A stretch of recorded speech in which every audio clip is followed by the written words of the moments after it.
ಡಿಫ್ರೆಂಟಾಗಿ ಏನಾದ್ರು ಬೆಂಡೆಕಾಯಿ ಪಲ್ಯ ಮಾಡೋಣ ಚಪಾತಿಗೆ ಅಂದ್ಕೊಂಡಿದ್ದೀನಿ. ಎಣ್ಣೆ ಹಾಕ್ಬಿಟ್ಟು ಬೆಂಡೆಕಾಯಿನ ಸ್ವಲ್ಪ ಫ್ರೈ ಮಾಡ್ಕೊತಾ ಇದ್ದೀನಿ. ಸ್ವಲ್ಪ ಮಸಾಲೆ ಆಡಿಸ್ಕೊಳ್ಳೋಣ ಅಂದ್ಕೊಂಡಿದ್ದೀನಿ. ಸ್ವಲ್ಪ ತೆಂಗಿನಕಾಯಿ, ಒಂದೆರಡು ಬ್ಯಾಡ್ಗೆ, 2 ಒಣಮೆಣ್ಸಿಕಾಯಿ, ಗುಂಟೂರು ಒಣಮೆಣ್ಸಿಕಾಯಿನ ಸ್ವಲ್ಪ ಡ್ರೈಯಾಗಿ ರುಬ್ಕೊಳ್ತೀನಿ. ಹಾಕ್ತಾಯಿದ್ದೀನಿ ಒಂದು 3 ಸ್ಪೂನ್ 3 ಸ್ಪೂನ್ ಆರು 4 ಸ್ಪೂನು ಎಣ್ಣೆ ಹಾಕ್ತಾಯಿದ್ದೀನಿ. ಹೀಗೆ ಕರಿಬೇವು ಹಾಕ್ಬಿಡ್ತೀನಿ. ಕರಿಬೇವು ಸಿಡಿಯುತ್ತೆ, ಸೊ ಮೊದಲಿಗೆ ಕರಿಬೇವು ಹಾಕ್ಬಿಡ್ತೀನಿ. ಸ್ವಲ್ಪ ಸಾಸಿವೆ, ಸ್ವಲ್ಪ ಕಡಲೆಬೇಳೆ, ಸ್ವಲ್ಪ ಉದ್ದಿನಬೇಳೆ, ಹಾಗೆ ಕೈ ಆಡಿಸಿ ಸ್ವಲ್ಪ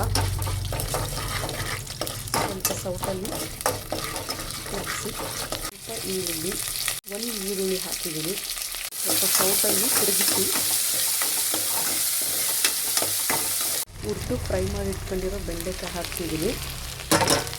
ಉಪ್ಪು, ಸ್ವಲ್ಪ ಉಪ್ಪು, ಸ್ವಲ್ಪ ಬೆಲ್ಲ,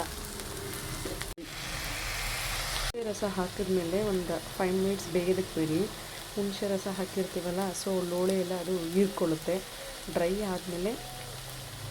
ಆದ ನಂತರ ನಾವೇನು ರುಬ್ಕೊಂಡಿದ್ವಿ, ತೆಂಗಿನಕಾಯಿ, ಒಣಮೆಣ್ಸಿಕಾಯಿ ಏನು ಡ್ರೈಯಾಗಿ ರುಬ್ಕೊಂಡಿದ್ವಿ ಅದನ್ನು ಹಾಕೋಣ.